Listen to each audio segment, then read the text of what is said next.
आइए आज हम करते हैं corrosion. First of all let us understand what is meant by corrosion. The slow destruction of surface of metal by the action of moisture and water is called as corrosion. जैसे लकड़ी को सिनक लग जाती है, वैसे ही मेटलिक जो चीज़ें हैं, ख़ास तौर पे जैसे आयरन है, तो आपने देखा है कि लोहे की चीज़ों को जंग लग जाता है, या हम कहते हैं कि ब्राउन सा एक पाउडर जैसे उसकी सरफेस पे बन जाता है जब लोहे की सरफेस मॉइस्चर और वाटर से कांटेक्ट करती है। तो धीरे धीरे उसकी सरफेस जो है वो कमज़ोर होते जाती है। तो इस प्रोसेस से धीरे धीरे उसकी जो स्ट्रेंथ है वो कम होते जाती है, तो इसको हम करोशन कहते हैं। तो इसको हम इस तरह से भी कह सकते हैं, ये एक नेचुरल प्रोसेस है जिसमें रिफाइंड मेटल जो है स्टेबल फॉर्म से किसी ऑक्साइड में चेंज हो जाता है, या हाइड्रोक्साइड में या सल्फाइड में। जैसे अभी बताया कि whenever iron reacts with oxygen and moisture, किसी लोहे की चीज़ को हम बाहर रख देंगे, उसके साथ हवा भी कांटेक्ट कर रही है, ऑक्सीजन आ गया और वाटर वेपर्स भी आ रहे हैं, तो वो अपना ऑक्साइड्स बनाएगी, दैट इज़ फेरस ऑक्साइड बनाएगी। वो फेरस ऑक्साइड जो है ब्राउन कलर के पाउडर जैसे सरफेस पे बनेगा, फिर वो हट जाएगा, फिर और बनेगा, फिर हट जाएगा। तो धीरे धीरे क्या हो रहा है कि वो आयरन की सरफेस डिस्ट्रॉय हो जाती है। तो this slow destruction of metallic surface by the formation of respective oxides or hydroxides or sulfides is called as corrosion। लोहे के दरवाजे होते हैं, या हम लोहे की शीट्स लगाते हैं, या टीन होती है, आप देखते हैं कि वो भी धीरे धीरे ख़त्म हो जाती है। यहाँ तक के लोहे के जो ब्रिज होते हैं, आप देखते हैं कि उनकी भी एक एज हो जाती है, उसके बाद उसको अनफिट कर दिया जाता है। रीज़न क्या है कि उसके अंदर क्रैक्स जैसे आ जाते हैं रस्ट के कारण, तो वो किसी वक्त भी क्रैक हो सकता है, टूट सकता है। तो दिस इज़ करोशन।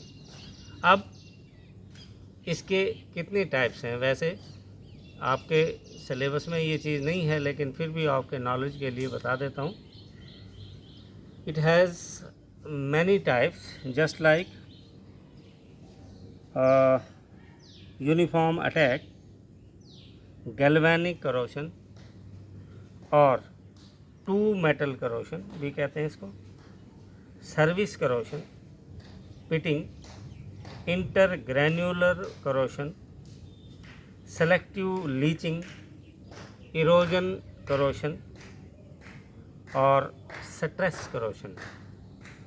अब सिंपल तरीका है कि अगर करोशन हो जाता है तो हम उसको कंट्रोल कैसे करते हैं। अगर घरों में भी आपने देखा होगा, तो सबसे पहली कंडीशन क्या है कि हम उस मेटल को एयर और वाटर के कांटेक्ट से दूर रखते हैं, मतलब उसकी सरफेस पर एयर और वाटर का कांटेक्ट ही ना हो, नंबर एक।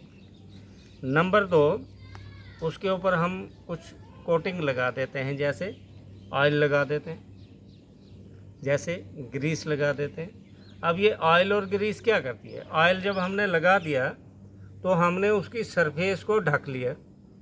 अब सरफेस को जब हमने ढक लिया तो फिर क्या होता है कि एयर और वाटर का डायरेक्ट उस सरफेस के साथ कांटेक्ट नहीं हो रहा है, तो जिससे वो उसमें रस्ट नहीं लगता है। नेक्स्ट है कि उसको उसकी सरफेस के ऊपर से कोई लो या लेस रिएक्टिव मेटल से पॉलिश कर देते हैं। जैसे हम कली करते हैं, टिन है एक मटेरियल, तो टिनिंग करते हैं हम। जैसे लोहे का कोई बर्तन है, तो उसके ऊपर हम कली जब लगाएंगे तो वो बिल्कुल स्टील जैसे बन जाएगा।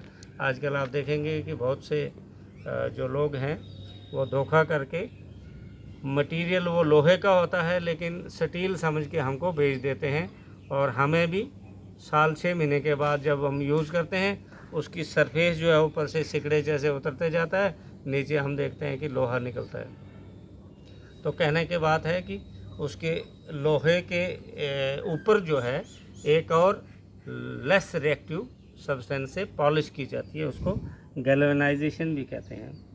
और तीसरा है कि उसके डिज़ाइन मॉडिफिकेशन है, जैसे सैक्रिफिशियल इनहिबिटर्स है, एनवायरमेंटल मेजर्स हैं, प्रोटेक्टिव कोटिंग है, मेटल टाइप है, और सही किस्म का मेटल चुनना। आजकल टीवी में भी ऐड आती है कि ऐसा आयरन, ऐसे सरिया जो है हम लगाते हैं जो जिसको जंग लगता ही नहीं है, प्योर फॉर्म जो है उसको रस्ट लगता ही नहीं है। तो this was all about what is corrosion and how it can be prevented. Now let us discuss some text book question. आपने एक मेटल ऐसा बताना है कि जो रूम टेम्परेचर पे लिक्विड होता है। फिजिकल प्रॉपर्टीज़ में मैंने आपको बताया था कि तमाम मेटल सॉलिड्स होते हैं एक्सेप्ट वन, और वो वन था मरकरी। रूम टेम्परेचर, इस वक्त जो टेम्परेचर है उस पर ये लिक्विड फॉर्म में आपको मिलेगा। ऐसा कोई मेटल बताना है जिसको हम चाकू से सब्ज़ी की तरह काट सकते हैं, तो वो है सोडियम। ऐसा कोई मेटल बताओ जो सबसे बेस्ट कंडक्टर होता है, मतलब जिसके बीच में हीट एंड इलेक्ट्रिसिटी सबसे बढ़िया गुजरती है, दैट इज़ सिल्वर।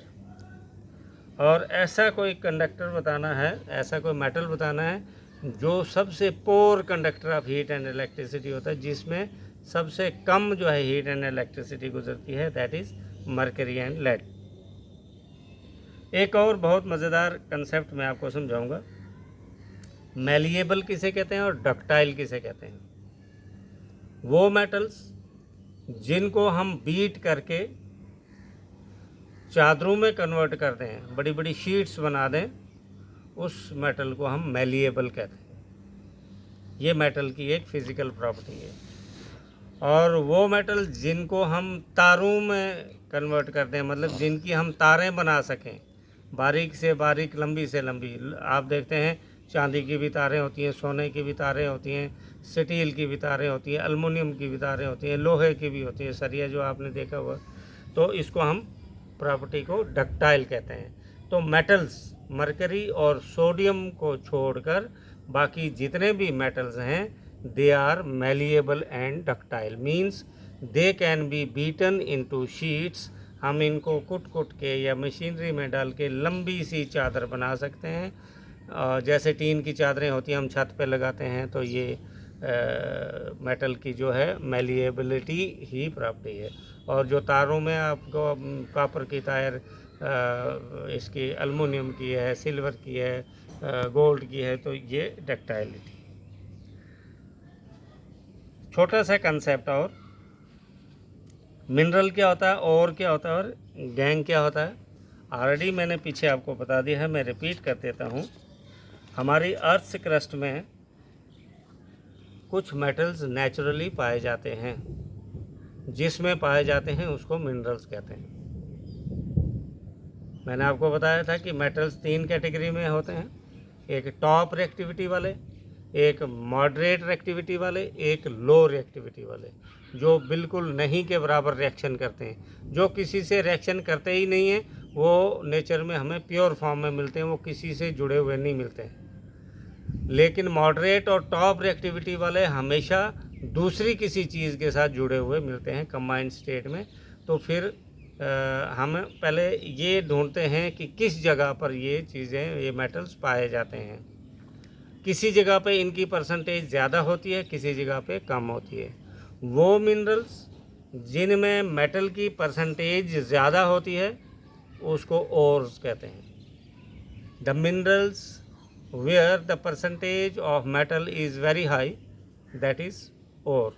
और इनके साथ साथ जो उसमें गंदगी होती है, जैसे मिट्टी में है तो सॉइल भी होगा, रेत भी होगा, छोटे छोटे पत्थर के कण भी होंगे, तो उसको हम गैंग कहते हैं। तो ऑलमोस्ट ये जो चैप्टर है 80 to 90% हमने ये कर दिया है। कुछ इसके टेक्स्ट बुक क्वेश्चंस हैं, वो अगली 2 वीडियोज़ में मैं करवा दूंगा। तो आपका फिज़िक्स का सिलेबस ऑलरेडी कंप्लीट है, केमिस्ट्री का भी ये कंप्लीट हो जाएगा, और बायो का बिल्कुल 6 मार्क्स का जो है पोर्शन बचा है, तो आपका ये सब का सब सिलेबस कंप्लीट हो जाएगा। इसके बाद हम MCQs का टेस्ट शुरू करेंगे। मैं उम्मीद करता हूँ कि आप बड़े इंटरेस्ट के साथ इसको पढ़ेंगे, और जहाँ कहीं क्यूरीज़ आपकी होंगी तो आप मुझे व्हाट्सएप पे, फ़ोन कॉल पे पूछ सकते हैं। मैं हर वक्त आपके रिप्लाई देने के लिए तैयार हूँ। Thank you very much.